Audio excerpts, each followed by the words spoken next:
మీ ముందుకు రాబోతుంది. ఇది ఒక గ్రిప్పింగ్ స్క్రీన్ ప్లే తోటి అంటే ఎడ్జ్ ఆఫ్ ద సీట్ కూర్చొని చూసే ఒక రొమాంటిక్ యాక్షన్ థ్రిల్లర్గా షేప్ అవడం జరిగింది. ఎగ్జాక్ట్గా 2 hours 8 minutes లెంగ్త్లో ఎక్కడ ఊపిరి పీల్చుకునేంత ల్యాగ్ కూడా లేకుండా సినిమాని చాలా టైట్గా స్టోరీ డ్రివన్గా ప్లాన్ చేశాము. సో అందరూ చూసిన వాళ్ళందరం చాలా ఎక్సైటింగ్గా ఉన్నాం. Edge of the seat, enemy of the state kind of films మనం ఇప్పటివరకు సరిగా ఫార్మాట్ చేయలేదు. బట్ మనం ఐ థింక్ ఒక లెవెల్ వరకు మనం బాగా ఫార్మాట్ చేసుకున్నాం. విల్ బీ సక్సెస్ఫుల్ అనే కాన్ఫిడెన్స్తో ఉన్నాం అందరం. సో ఈ సినిమా డెఫినెట్గా మిమ్మల్ని థ్రిల్ చేస్తుంది, ఎంటర్టైన్ చేస్తుంది, మెస్మరైజ్ చేస్తుంది అనే కాన్ఫిడెన్స్ ఉంది మాకు.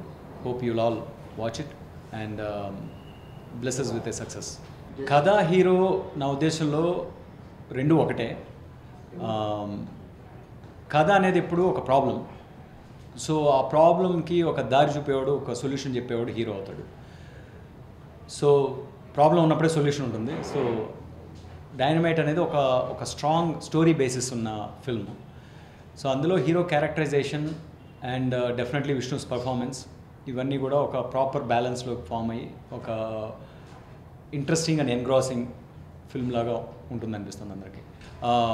ఎప్పుడు నాకు సొంత కథలకే పరిమితం అవ్వాలనే ఉద్దేశం లేదు. ఎందుకంటే నా సొంత కథలు కూడా నా సొంత కథలు కాదు. ఏదో ఒక సినిమా చూసి ఆ సినిమాలో ఉన్న ఎమోషన్తో ఇన్స్పైర్ అయ్యి కథ చేయడం జరుగుతుంది. లేదంటే లైఫ్లో జరిగిన ఒక ఇన్సిడెంట్ బేస్ చేసుకుని కథలు షేప్ చేస్తుంటాం. లేదు మనకు లోపల డిస్టర్బెన్స్ తెప్పించే ఒక కాన్సెప్ట్, ఒక ఐడియాను బేస్ చేసుకుని సినిమాలు చేస్తుంటాం. బట్ మన లోపల జరిగే ఆ డిస్టర్బెన్స్ అంతా కూడా బయట మా ప్రపంచంలో మనం అబ్జర్వ్ చేసే మన అబ్జర్వేషన్స్లో నుంచే వస్తుంది. సో అలా ఆటోనగర్లో టైం డిలే వల్ల నేను బయట రైటర్స్ కథలు కూడా వినడానికి ఓపెన్గా ఉన్నాను. ఎందుకంటే ఇంకా స్పీడ్గా సినిమాలు చేయాలి, ఇంత ఎక్కువ టైం తీసుకోకూడదు, అట్లీస్ట్ ఎవ్రీ 9 months ఆర్ 1 yearకి ఒక సినిమా చేసి అంత స్పీడ్లో అయినా ఉండాలి for the rest of the life అనే ఫిక్సేషన్లో ఉన్నాను. వైల్ నా కథలు I think I have like 2 or 3 screen place ready. And నేను ఒక థర్డ్ స్క్రీన్ ప్లే ఇంకొక దాన్ని బాగా ఇంట్రెస్ట్ ఉండి అది రాసుకుంటున్న ప్రయత్నంలో యూఎస్ వెళ్ళాను. అప్పుడు ఈవెన్ దో రీమేక్ అసలు చేయకూడదు అనే ఉద్దేశంతో ఉన్నా కూడా విష్ణు సినిమా చూడమని చెప్పాడు నన్ను. ఈ సినిమా చూడు బ్రదర్, మనం క్విక్గా చేయొచ్చు, ఇది 3 to 4 months లోపల అయిపోతుంది అండ్ ఒక 45-50 daysలో షూట్ అయిపోతుంది, కథ చాలా ఇంట్రెస్టింగ్గా ఉంది, నీ టేస్ట్కి తగినట్టు ఉంది చూడు అని చెప్పాడు అనమాట. సరే, తన ఫోర్స్ తోటి చూశాను సినిమాని. చూసి విష్ణుతో ఒకటే చెప్పాను, అంటే ఆ కథని నేను ఇంకో విధంగా ఆలోచిస్తాను, దాన్ని ఇంకో రైటర్ నా దగ్గరికి తీసుకొచ్చిన కథగా అప్రోచ్ చేయడానికి నువ్వు అలో చేస్తే విల్ డూ ఇట్ విష్ణు అని చెప్పాను. అండ్ దానికి తగినట్టు సమ్ స్ట్రాంగ్ చేంజెస్ సెకండ్ హాఫ్లో చేయడం జరిగింది. ఎందుకంటే స్టోరీ గ్రాఫ్ వాజ్ సమ్వేర్ ఫ్లాట్నింగ్ అనిపించింది నాకు సెకండ్ హాఫ్లో సినిమా తమిళ్లో. సో స్క్రీన్ ప్లే టెంప్లెట్ కంప్లీట్గా మార్చేసి ఇది ప్యూర్గా ఇంకో రైటర్ నా దగ్గరికి తీసుకొస్తే ఇష్టపడి డైరెక్ట్ చేసిన ఒక సినిమాలో అప్రోచ్ చేశాను డైనమైట్. సో డైనమైట్ అనేది నా ఉద్దేశం ప్రకారం రీమేక్ కాదు, ఇది ఒక రైటర్ తెచ్చిన కథని ఓన్ చేసుకుని నేను డైరెక్ట్ చేసిన సినిమా. నేను ఎప్పుడూ సొసైటీని, సినిమాలో వచ్చే ఒక క్యారెక్టర్ని, ఇండివిజువల్ని సెపరేట్ చేసి చూడలేను. ఎందుకంటే individuals are influenced by society and that's what becomes their character. And individual characters reflect what the society's character is. So ఇవి రెండింటినీ ఎప్పుడూ నేను సెపరేట్ చేయలేదు. ఇవి ద్వైతం కాదు నా ఉద్దేశంలో, ఇది అద్వైతం బేసిక్లీ. సో మనల్ని రీడ్ చేసినప్పుడు మనం ఏ సొసైటీ నుంచి వచ్చాము, ఏ కల్చర్ నుంచి వచ్చామని చాలామంది పోర్ట్రే చేయగలరు. ఇదర్ పెయింటర్ కావచ్చు, లేకపోతే ఒక అబ్జర్వర్ కావచ్చు, ఒక ఫిలాసఫర్ కావచ్చు, సైకియాట్రిస్ట్ కావచ్చు. సో అలా బాలచంద్ర గారి సినిమాలు కొంతమంది సోషల్ ఫిల్మ్స్ అనుకుంటారు. నేనైతే అవి చాలా independent, individual, strong character based films అవి. సో నేను ఎప్పుడు నా కథల్ని క్యారెక్టర్ బేస్డ్ ఫిల్మ్స్గానే అప్రోచ్ చేశాను. సో వెన్నెలా వచ్చేసి రొమాంటిక్ కామెడీ అన్నారు, అందులో సోషల్ ఎలిమెంట్స్ లేదన్నారు, కానీ but still it was a strong character driven story. అందులో కూడా అంటే ఆ క్యారెక్టర్ని స్ట్రాంగ్గా డీప్గా ఫాలో అయినప్పుడు ఆటోమేటిక్గా సోషల్ లైఫ్ అనేది రిఫ్లెక్ట్ అవుతూ వస్తుంటుంది. అండ్ ప్రస్థానం is a pure family drama నా ఉద్దేశం ప్రకారం. ఇట్స్ ఎ ప్యూర్గా ఇండివిజువల్ ముగ్గురు క్యారెక్టర్ల మధ్య జరిగే సంఘర్షణగా ఒక ఫ్యామిలీలో జరిగే సినిమాగా తీసింది. అది కంప్లీట్ ఫ్యామిలీ డ్రామా ప్రస్థానం. But it happen to be a political family అంతే. సో అందువల్ల ప్రస్థానం పొలిటికల్ మూవీ అనుకుంటారు కొంతమంది. సో అది వాళ్ళు చూసే విధానం అది. అండ్ ఆటోనగర్ సూర్య ఆల్సో ఒక పర్టికులర్ ఒక ఇండిపెండెన్స్ వెతుకుతున్న, ఒక ఎంటర్ప్రెన్యూర్ స్పిరిట్ ఉన్న ఒక individuals fight with the social constraints. So again autonomous Surya is also very independent individual character based story నా ఉద్దేశంలో. అది కాన్ఫ్లిక్ట్లో సోషల్ అంబియన్స్ సోషల్ యాంగిల్ ఉంది కాబట్టి అది సోషల్ ఫిల్మ్ లాగా చాలామంది కనిపించవచ్చు. సో అలా తీసుకుంటే డైనమైట్లో కూడా you will see the influence of social life, our contemporary social life. ఒక పొలిటీషియన్ కావచ్చు, లేకపోతే పాలిటిక్స్ ఇప్పుడు ప్రస్తుతం ఎలా ఉన్నాయో, ఎలా మనం చూస్తున్నామో అలా మనం ఈ కథలో కూడా చూడడం జరుగుతుంది. But at the end of the day it's a boy girls love story. ఒక అబ్బాయి అమ్మాయిని కలిసినప్పుడు, ఒక ప్రాబ్లం ఎదురైనప్పుడు ఆ ప్రాబ్లం చేజ్ చేసుకుంటూ ఒక లార్జర్ ప్రాబ్లం ఫేస్ చేసి వెనకాడకుండా ఇక్కడ becomes solution for everything and everybody. That's what is heroism is all about. Hero అంటే అదే బేసిక్గా. సో అలా చూస్తే I think it depends on how you see the film. ఇందులో కొంచెం పొలిటికల్ యాంగిల్ ఉందంటే కనిపిస్తుంది డైనమైట్లో. బట్ దాన్ని ప్యూర్గా ఒక లవ్ స్టోరీగా చూస్తే 100% లవ్ స్టోరీ లాగా కనిపిస్తుంది. మొత్తం చాలా వరకు అంటే విష్ణుకే ఇవ్వాలి క్రెడిట్ అంతా, ఎందుకంటే తను ఆప్షన్తో వచ్చేవాడు నా దగ్గరికి. ఇలా ఒక కలర్ ప్యాలెట్తో వచ్చి ఏ కలర్ కావాలి పిక్ చేసుకో బ్రదర్ అన్న టైప్లో. అండ్ ఆల్సో తన సినిమాకి లుక్స్ చాలా అది బాగా కిక్ ఉంటుంది తనకి. ఏది ఈ సినిమాలో ఇలా కనిపించాను కాబట్టి మళ్ళీ అలా కనిపించకూడదు, లైఫ్లో ఎప్పుడూ అలా కనిపించకూడదు అనుకుంటాడు. ఇది విష్ణు ప్రతి సినిమాకి ఒకే ఒక యూనిక్ లుక్లో కనిపించాలనే యాటిట్యూడ్తో ఉంటాడు. సో అలా ఈ సినిమా క్యారెక్టర్ తగినట్టు ఒక సాఫిస్టికేటెడ్ మైండ్ సెట్ ఉన్న, ఎట్ ఏదైనా ప్రాబ్లం వస్తే వెనకాడని ఒక టఫ్నెస్ ఉన్న క్యారెక్టర్ కాబట్టి చూడడానికి ఒక చార్మింగ్ లుక్ ఉండాలి, అట్ ద సేమ్ టైం మ్యాన్లీగా ఉండాలి, బాడీ లాంగ్వేజ్ యాటిట్యూడ్ ఇవన్నీ ఉండాలి అని అనుకుంటున్నప్పుడు ఫిట్నెస్ అనేది మన లైఫ్లో ఒక భాగం అయిపోయింది ఇప్పుడు.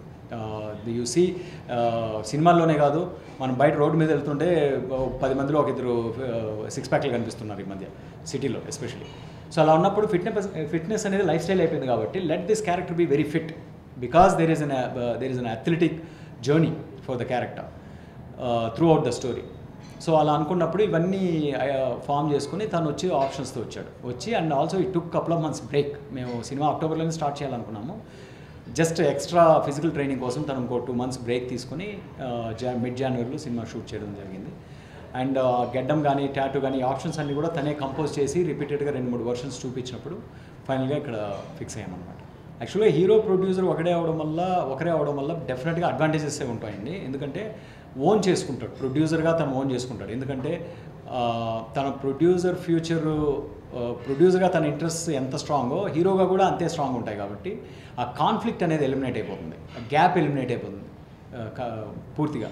So at the end of the day cinema జరుగుతున్న ప్రాసెస్లో ప్రొడ్యూసర్గా డైరెక్టర్తో కొన్ని ఇష్యూస్ ఉండొచ్చు, హీరోగా తను ప్రొడ్యూసర్గా ఫైట్ చేయలేకపోవచ్చు. ఇవన్నీ ఈ కన్స్ట్రైంట్స్లో పనిచేసినప్పుడే సినిమా ఒక డిసిప్లిన్ తోటి అనుకున్న బడ్జెట్లో ప్రాఫిటబుల్గా రీజనబుల్గా ఫినిష్ అవుతుంది.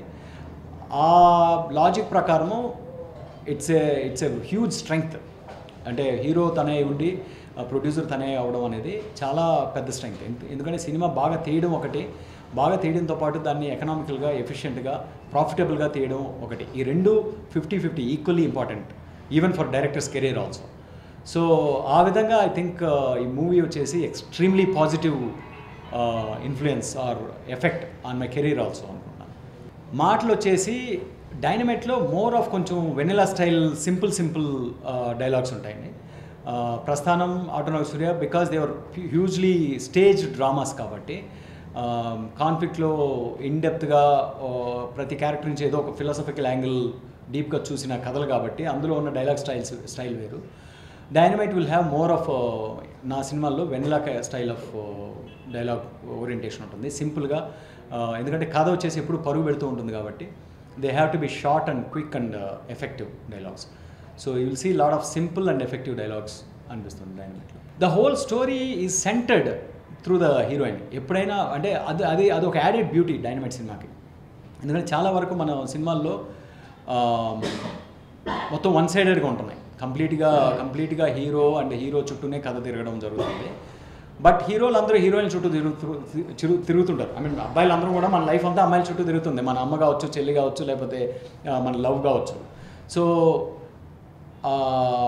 లేడీస్ అనేది ఒక important factor of our life, I mean every man's life.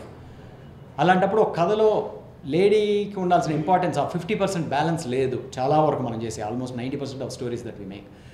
డైనమైట్కి ఉన్న బ్యూటీ ఏంటంటే the whole story trigger is the girl, the problem is around the girl. So ఆ అమ్మాయి కావాలనుకున్న అబ్బాయి ఆ ప్రాబ్లం ఫేస్ చేయడం ద్వారా కథ ఎస్కలేట్ అవుతూ పోతుంది and it becomes more of universal problem and solution kind of. JD గారు because is a beautiful actor, extraordinary actor and very nice person to interact with. And especially Tamil సినిమాకి తను చాలా పెద్ద అసెట్ అయ్యాడు. అందువల్ల చాలా వరకు నేను ఇన్సిస్ట్ అయ్యాను అండ్ విష్ణు కూడా స్ట్రాంగ్గా ఇంట్రెస్ట్గా ఉన్నారు ఆయన్నే క్యాస్ట్ చేద్దామని. So with in 1 or 2 sessions of our discussions I think ఆయన ఫైనలైజ్ చేయడం జరిగింది. Dynamite will be engaging film, engrossing film and general పర్సెప్షన్లో ఎంటర్టైన్మెంట్ అంటే ఓన్లీ కామెడీ అనుకుంటున్నారు కదా, అది అక్కడక్కడ బ్రెత్ టేక్ అంటే ఆ బ్రీతర్ లాగా కథ ఇంటిగ్రిటీ చెడకుండా స్ప్రింకిల్ అవుతూ వస్తుంటుంది. ఎందుకంటే అలా ఎంటర్టైన్మెంట్ పెట్టి ఒకసారి చేతులు కాల్చుకున్న ఫీలింగ్ ఉంది నాకు ఇప్పుడే రీసెంట్ ఎక్స్పీరియన్స్లో. సో కాబట్టి అలాంటి జంక్ ఎంటర్టైన్మెంట్ పెట్టకుండా కాదు, ప్రతి ఎలాంటి సినిమా అయినా ఒక సినిమాలో ఒకటే క్యారెక్టర్ ఉండదు. ఇప్పుడు ఫర్ ఎగ్జాంపుల్ ఒక సినిమాలో ఒక సీరియస్ క్యారెక్టర్ మీద సినిమా ఉందంటే అది ఆ సినిమా మొత్తం సీరియస్గానే ఉంటుంది. బట్ ఒక సినిమా అనేది ఒక జర్నీ, అందులో ఒక 10-20 క్యారెక్టర్లు కనిపిస్తూనే ఉంటాయి, ఒక్కొక్క క్యారెక్టర్ ఒక్కొక్క విధంగా ఉంటుంది. కాబట్టి automatically every film have space to humour and sarcasm. So డైనమైట్లో కొంచెం దాన్ని కూడా ఎక్స్ప్లోర్ చేశాం. లక్కీలీ 6 పాటలు లేవు, ఎందుకంటే అవి ఒక 3 ఎగిరిపోతాయని తెలుసు కాబట్టి ముందే మేము లేపేసాము షూట్ చేయకుండా. సో ఈ సినిమాలో 3 పాటలు ఉంటాయి, అవి కూడా వచ్చేది పోయేది తెలియదు మీకు. అంటే ప్రాపర్ ఫోకస్ చేసిన సాంగ్సే ఆ 3 సాంగ్స్ కూడా, బట్ అవి కరెక్ట్గా కథ ఒక సరైన మలుపు తిరుగుతున్నప్పుడు ఒక చిన్న స్పేస్ కావాలా అనే ఒక డిమాండ్ ఉన్న చోట్ల మాత్రమే ప్లేస్ చేసుకుని అంతకు మించి పాటల గురించి ఏమాత్రం ఆలోచించకుండా వదిలేసామన్నమాట. ఓన్లీ కథ మీద ఫోకస్ చేసాం. ఐ థింక్ ఈ మూవీ ఒరిజినల్గానే ఐ థింక్ తమిళ్లో చేసినప్పుడు కూడా వచ్చేసి చాలామంది అటెంప్ట్ చేస్తున్న one of the films which is the format of Enemy of the State or Mission Impossible or these kind of things. అవి చాలా వరకు చాలామంది ట్రై చేసి అక్కడ కథల్ని ఇక్కడ చేసుకుని మన లైఫ్ స్టైల్కి అడాప్ట్ చేయలేక సరిగ్గా వదిలిపెట్టేశారు. నేను ఇన్ఫ్యాక్ట్ ఆటోనామస్ సూర్య తర్వాత కొంచెం ఆ స్టైలైజ్డ్ ఆ ప్లేన్ ఆఫ్ ఫిల్మ్ స్టోరీ ఒకటి చేయడానికి యూఎస్కి వెళ్ళాను. అదే టైంలో ఈ ప్రపోజల్ రాగానే అదే ఆ స్టోరీ పక్కన పడేసి ఐ థింక్ ఇది కొంచెం బెటర్ లెవరేజ్ ఉంది ఈ సినిమాని మనం క్విక్గా ఫామ్ చేయడానికి అని చెప్పి ఈ కథను పిక్ చేయడం జరిగింది. తక్కువ రీడర్ని ఫస్ట్ ఆఫ్ ఆల్. చాలామంది ఏదో నేను పుస్తకాలన్నీ తాగేసాను అనుకుంటారు. But only thing is I try to be honest to my self or my soul whatever I write. And phonetics కొంచెం ఎంజాయ్ చేస్తాను, జనాలు మాట్లాడే విధానం ఎంజాయ్ చేస్తాను. చాలా చాలా ఇంట్రెస్ట్ కలుగుతుంది ప్రతి మనిషి ఎలా మాట్లాడతాడు ఏంటి అనేది.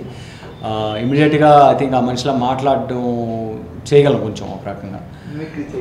మిమిక్రీ అని కాదు, బట్ ఏదో అది ఒక వన్ వే ఆఫ్ రీడింగ్. అంటే ప్రతి మనిషికి ఏదో కొన్ని ఫామ్ అవుతాయి కదా interesting ways of reading the world and the people also. Maybe అదేమైనా హెల్ప్ చేస్తుందేమో to right what ever I right అని. రైటర్స్గా అంటే నాకు ఫేవరెట్స్ అని ఏం చెప్పలేను. నేను ఒక 10 to 12 రైటర్స్ బుక్స్ ఆల్మోస్ట్ ఒక 25-30 బుక్స్ చదువుంటాను టోటల్గా నా హోల్ లైఫ్ టైంలో.